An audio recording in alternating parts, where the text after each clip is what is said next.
Sturgeon. First Minister.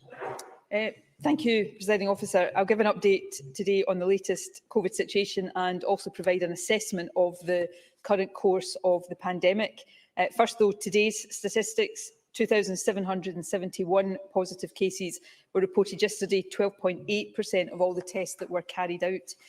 779 people are currently in hospital with COVID, which is 8 more than yesterday, and 57 people are receiving intensive care, which is the same number as yesterday. Sadly, a further 17 deaths have been reported over the past 24 hours, and that takes the total number of deaths under this daily definition to 9,406. And again, I want to send my condolences to everyone who has lost a loved one. More positively, the vaccination programme continues to make very good progress. I can confirm that 4,331,574 people have received a first dose and 3,930,317 have now had both doses. In total, 88% of all those over 18 are now fully vaccinated with 2 doses. In addition, 76% of 16 and 17-year-olds and 56% of 12 to 15-year-olds have had a first dose. Until now, of course, only a single dose has been recommended for these age groups, but following yesterday's updated advice from the JCVI, we're now preparing to offer second doses to 16 and 17-year-olds. I will say a bit more about the progress of the booster programme later. However, it is worth pointing out that on first, second and booster and third doses, Scotland is currently the most vaccinated part of the UK.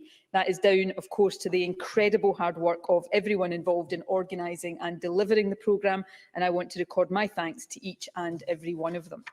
Today's weekly update, of course, coincides with the latest 3-week review point for the remaining COVID regulations. And so I can confirm that at our meeting earlier today, the Cabinet agreed to keep the current regulations in place with no immediate changes. However, we also considered, though we have not yet reached final decisions, the possibility of future changes to the COVID certification scheme, and I will say more about that shortly as well. The numbers reported in recent days here in Scotland, which I'll come on to talk about in more detail, illustrate the need for continued precautions. So too does the challenging situation being experienced again across Europe. Several European countries are currently dealing with a sharp increase in cases. Infection rates in Germany have reached their highest level since the pandemic started. The Netherlands reintroduced some COVID measures last week. Ireland has done so today. And Austria has just introduced extremely tough restrictions on people who are not fully vaccinated. All of this is a reminder that governments everywhere are grappling with the same issues and dilemmas that we are. The threats posed by COVID are very much still with us, even though they have been mitigated by vaccination, and the race between the virus and the vaccines has not yet been won. The situation here in Scotland also bears that out. However, before I give an update on the overall trends in Scotland, I want to say a few words about the impact of recent events in Glasgow. I will reflect more generally on COP26 in a further statement to Parliament later this afternoon. However, while we can't yet draw final conclusions, I can confirm now that there is no sign so far of any significant spike in COVID cases associated with COP26. Rigorous measures were put in place to minimise the risks of transmission. For example, anyone entering the main summit site, the blue zone, had to provide evidence of a negative lateral flow test result. Information published earlier today by Public Health Scotland suggests that of the people officially affiliated with COP26, approximately 4 in every 1,000 tested positive for COVID through routine lateral flow testing. This contrasts with survey data for the Scottish population as a whole, which suggests that last week 12 people in every 1,000 had COVID. And in total, since the 15th of October, 291 people with COVID across Scotland reported attending a COP-related event. That includes satellite meetings and demonstrations, as well as the main summit itself. That represents less than half of 1% of all those who tested positive for COVID over the past month and reported through Test and Protect. All of this, at this stage, Presiding Officer, suggests that the mitigations that were put in place for COP were effective, and I want to put on record my thanks to delegates for their compliance, and indeed to everyone who worked so hard in the run-up to and during COP26 to secure the safest possible environment. More generally across Scotland, we have seen a gradual increase in cases over the past 2 weeks, from just over 2,500 new cases a day to approximately 3,000 cases a day at this stage. It is important to note, though, that this headline figure masks some distinct variation between different age groups. For example, cases amongst under 60s increased by 14% during the past week, and much of this increase was in people under the age of 20. By contrast, cases in the over 60 age group fell over the past week by 11%. Now, this is likely to be due, at least in part, to the success of the booster programme, which of course is prioritised among the older population, and I'll say more about that shortly. The decline in cases amongst older people may also explain why, despite the overall increase in cases, the numbers in hospital with COVID have reduced slightly in recent weeks. 3 weeks ago, 917 patients were in hospital with COVID. Today, there are 779, and the number in intensive care has also fallen, although very slightly during that time, from 59 to 57. However, all of that said, the number of patients in hospital with COVID is still extremely high. If cases continue to increase, then notwithstanding the age profile, we are likely to see hospital admissions and occupancy start to rise again. In addition, the NHS is currently treating people who are in hospital for care which had to be delayed by earlier COVID countermeasures. And of course, as we go further into winter, we can expect other seasonal pressures, for example, flu, to increase. All of this means that the NHS is under extreme pressure, and we continue to work closely with health boards to address and mitigate these pressures as far as we can. The vaccination programme, of course, continues to be critical in reducing the direct health harm caused by the virus. I mentioned a moment ago that the decline in COVID rates in older age groups and the fall in hospital admissions may well reflect the impact of the vaccine booster campaign. I can confirm that more than 1 million booster jags have now been administered, and over 70% of the over 70 age group have now had a booster. We know that a booster jag significantly increases the effectiveness of the vaccine, so this high level of uptake is extremely important, and we will continue to push it up as far as possible. The programme took a further step forward yesterday with the launch of the online booking portal. Everyone aged 50 to 59, together with unpaid carers and household contacts of the immunosuppressed and anyone eligible for a vaccine who's not yet had an appointment, can now book online at NHS Inform.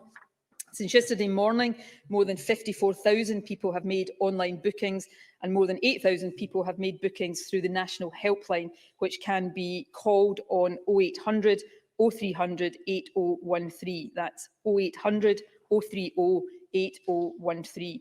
It is, of course, important to remember that boosters can only be given 24 weeks after someone's second jab. Therefore, for many in the 50 to 59 age group, appointments will only be possible from December onwards. It's also worth pointing out that people living in Orkney, Shetland, the Western Isles and the NHS Highland Health Board areas will not use the online booking system, but instead receive information direct from their health board about local appointment arrangements. As I mentioned earlier, the JCVI updated its advice yesterday. In addition to recommending second doses for 16 and 17-year-olds, it also recommended booster jags for people in their 40s. I very much welcome this, and the Scottish Government will now move to implement this new advice as quickly as we can. And we continue to work with health boards to ensure that the overall programme is delivered as rapidly as possible. However, it is worth taking stock of the situation as of now. This winter vaccination programme is the largest and the most complex ever undertaken in Scotland. However, since the first week in September, more than 3 million flu and booster jags have been administered. Take-up rates have been encouraging, and this is providing vital protection as we head into winter. So once again, I'm hugely grateful to everyone helping get jags into people's arms as quickly as possible. And I also want to take this opportunity again to urge every single person who is eligible for vaccination, whether for a first or second jab or a booster or third jag, to please take up the offer without delay and get the flu jag too if you are eligible. Getting vaccinated remains the single most important thing any of us can do to protect ourselves, our loved ones and our communities. It is impossible to overstate how important it is to get vaccinated, so if you haven't already, please do so now. You could be saving your own life on the lives of your loved ones. You will be reassuring others, including those most at risk, some of whom have clinical conditions that mean they cannot get vaccinated themselves. You will be helping those working in the NHS, and you will be maximising our collective chances of getting through this winter without the need to reintroduce any restrictions. Presiding Officer, in my view, choosing without good reason not to be vaccinated is deeply irresponsible. Getting vaccinated, on the other hand, is a civic duty, and it is the most precious gift we can give to others at this time. The vaccine programme is and will continue to be the bedrock of our efforts to control COVID. However, other baseline mitigations remain in place, and they are also important. Lateral flow testing, as I mentioned earlier, appears to have been effective in limiting transmission during COP.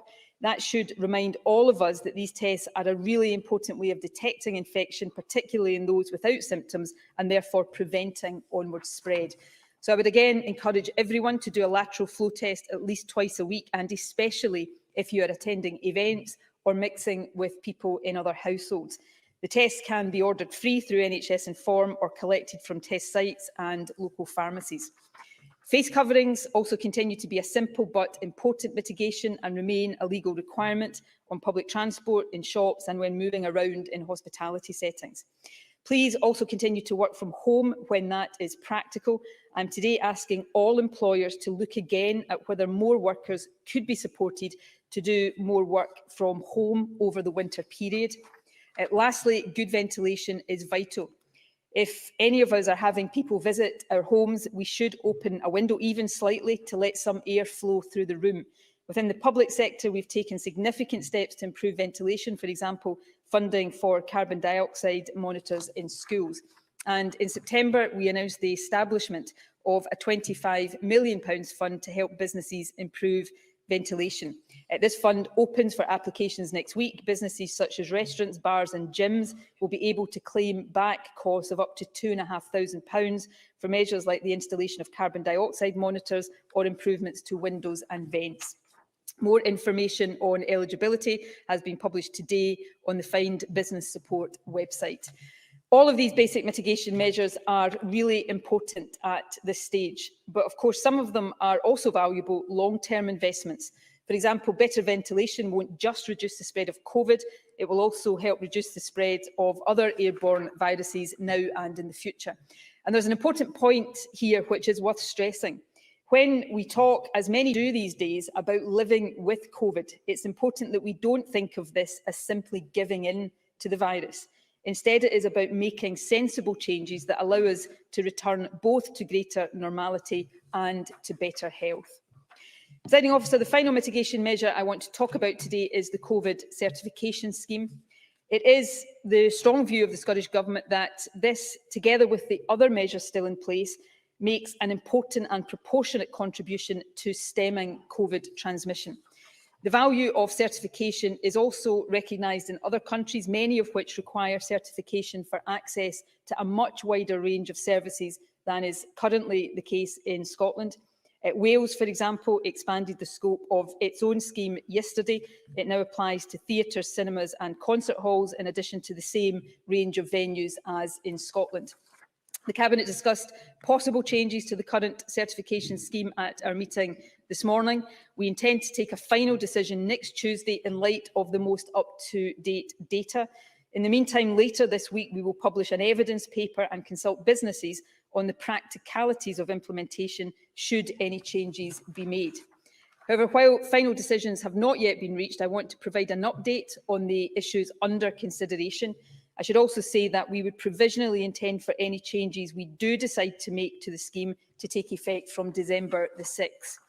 When the scheme launched on 1 October, we judged that it was not appropriate at that time, given the imperative to drive up vaccination rates, to include testing as an alternative to proof of vaccination, but we indicated this would be kept under review.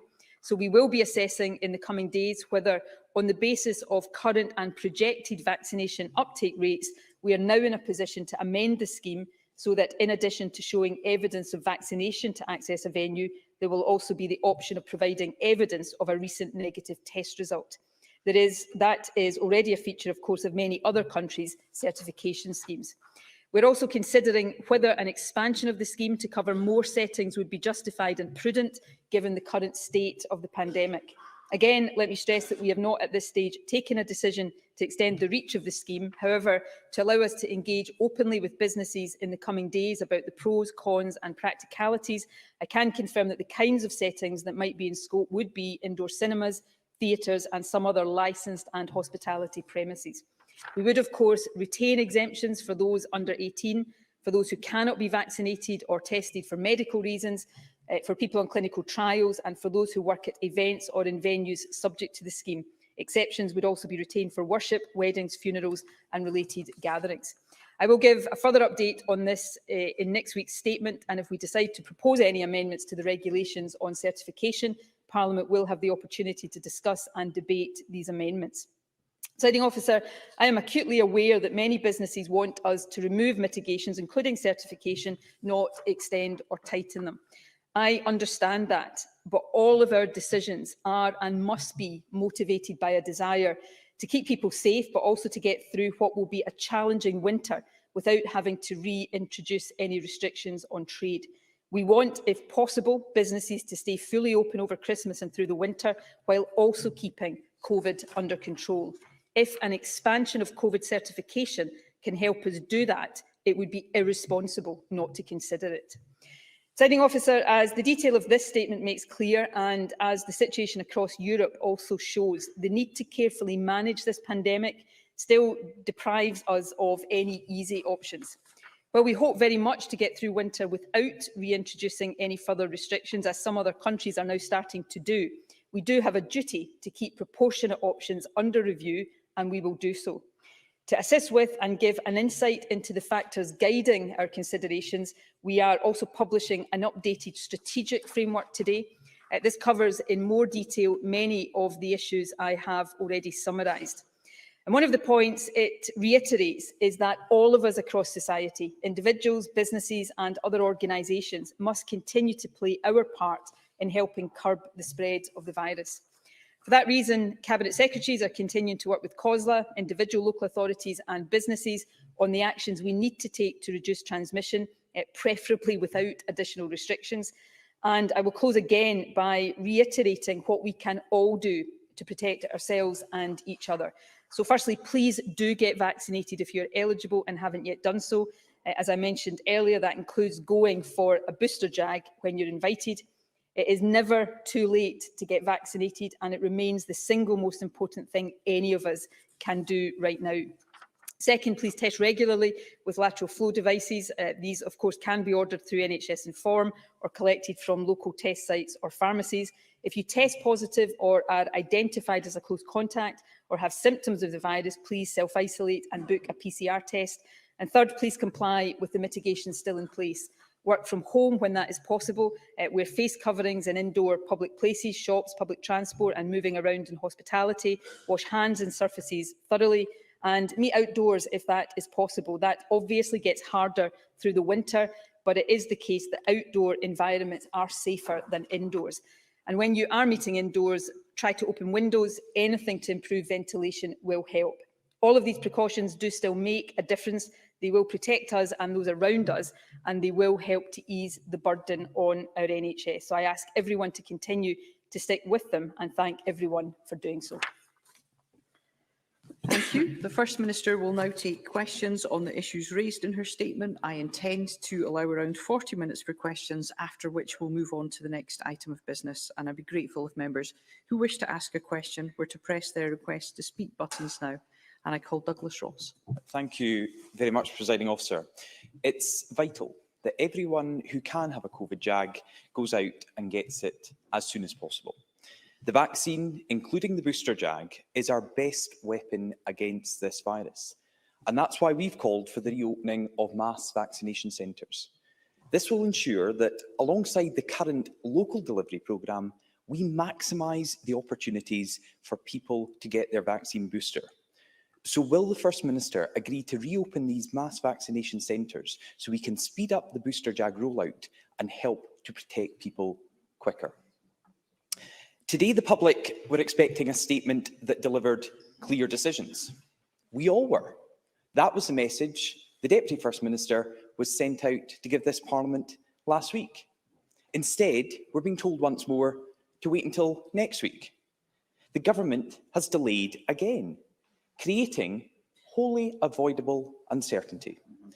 Businesses are once again being left in the dark and treated as an afterthought. They might have less than 2 weeks to adapt to changes to the vaccine passport scheme at one of the busiest times of the year for the hospitality industry.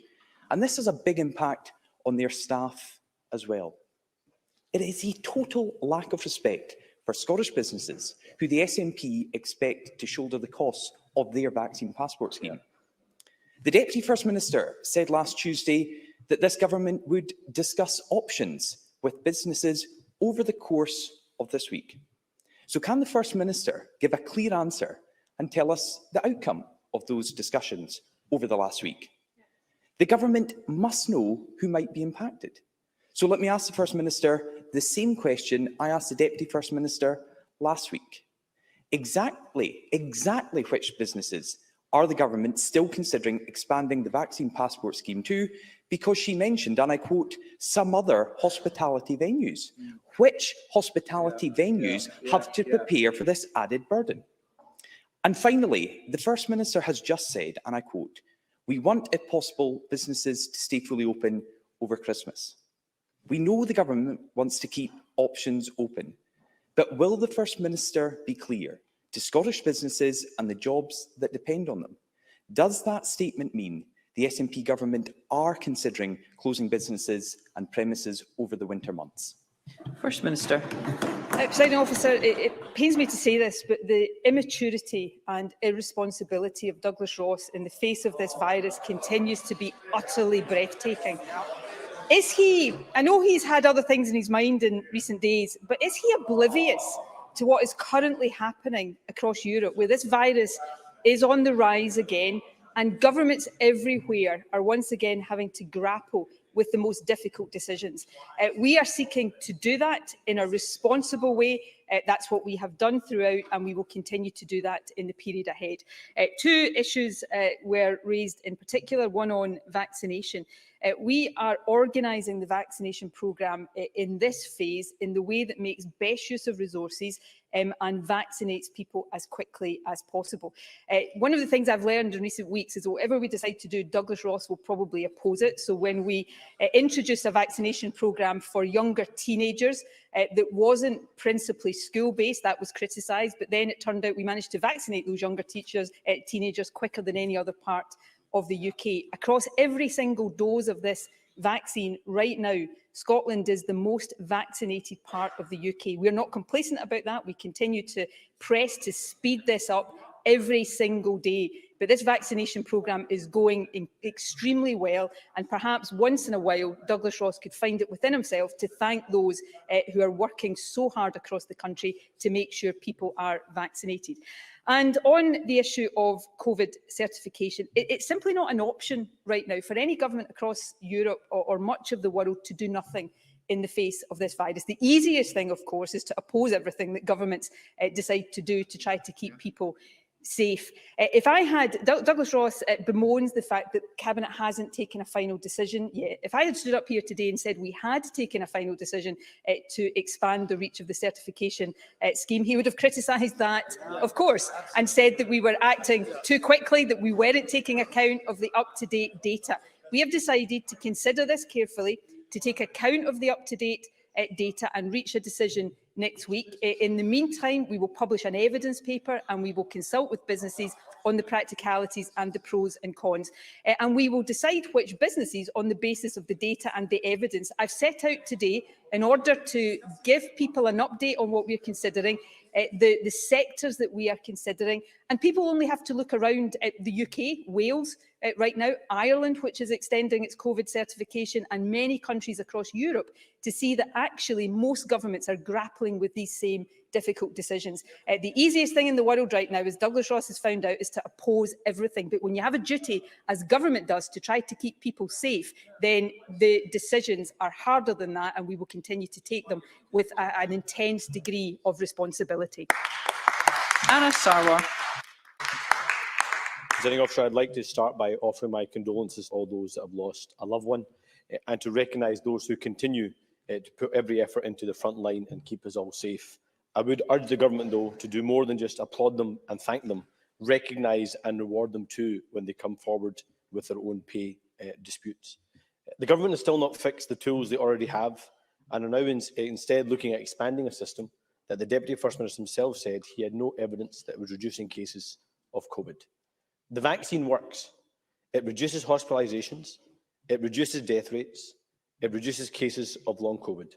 But it does not stop you from getting the virus, and it doesn't stop you from spreading the virus. The First Minister in her statement said that lateral flow testing helped to reduce transmission at COP.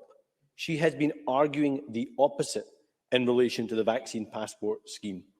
At every point in the process of developing vaccine passports, we have argued the importance of a negative test.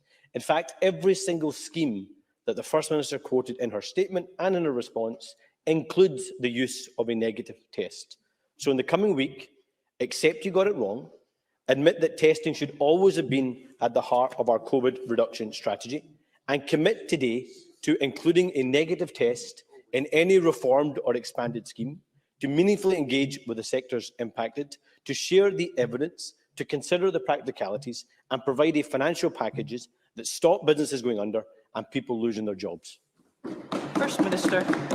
Firstly, on reward for those who work so hard in our National Health Service, I would dearly love to be in a position to give a higher pay rise than we have, and we will always seek to maximise that. But I do think it's important to put on record that NHS workers in Scotland, Agenda for Change workers, are receiving this year the highest pay increase of any NHS workers in any part of the UK, including where Labour is in government. So perhaps we should judge on what they do, not just on what they say. On the issue of the vaccine certification scheme and the inclusion of a negative test, this is a finely balanced judgment. When we have take a decision to introduce a scheme with the express objective of using that, at least in part, to drive up vaccination rates, it makes no sense to have an alternative to vaccine initially as part of that scheme, because then we wouldn't have seen. There is perhaps an argument here that one of the reasons why we are currently the most vaccinated part of the UK is that, at least in part, our vaccine certification scheme has helped to drive vaccine uptake. Now, there comes a point where your consideration changes because you make a judgment that we have already got all of the gains of increased vaccine uptake, and therefore we can move to include LFD tests. I understand the importance of LFD tests as part of a package of measures. That's why every week when I stand here, I talk about the importance of them. These are careful judgments to take. We have taken careful judgments up until now. We will not always get these judgments right, but we will continue to take them responsibly and taking account of all of the evidence. We will, as I said in my statement, publish an evidence paper this week. We will continue to talk to businesses, and we will continue to arrive at these very difficult decisions as carefully as we possibly can. I know that for the opposition here, they want to say that we just need to do nothing and everything that we put forward is opposed. That is an easy option. But when you're in government, there are no easy options, particularly in the face of a global pandemic. Alex Cole-Hamilton. Thank you very much, Presiding Officer.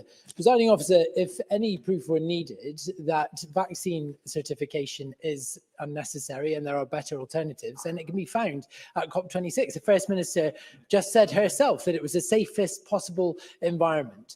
With using daily LFTs, attendees were 3 times less likely to test positive for COVID-19 than the general population where vaccine certification is at large. We know that LFTs are superior to vaccine passports in 2 significant ways. Firstly, they provide an on-the-day snapshot of your COVID status rather than your vaccine status, which helps venues ascertain who is sick and who is well. And secondly, perhaps most importantly, it prevents the need for you to pass part of your medical history or evidence of recent treatment to somebody who is not your clinician.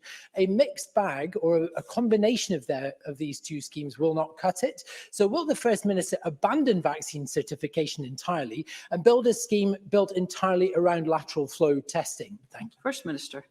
No, I won't, because I think my duty to try to keep the population of Scotland as safe as possible means that I can't just take the easy options that Alec Cole-Hamilton might put forward. And I think he misunderstands the package of mitigations that were in place around COP26, where part of the protections were that delegates were asked to be double vaccinated before they arrived. We offered vaccination to people who were coming from countries where that wasn't available. And then LFD tests, of course, were an additional precaution over and above that. So it's easy to be selective, but it is perhaps better to look at the whole package of measures that were in place.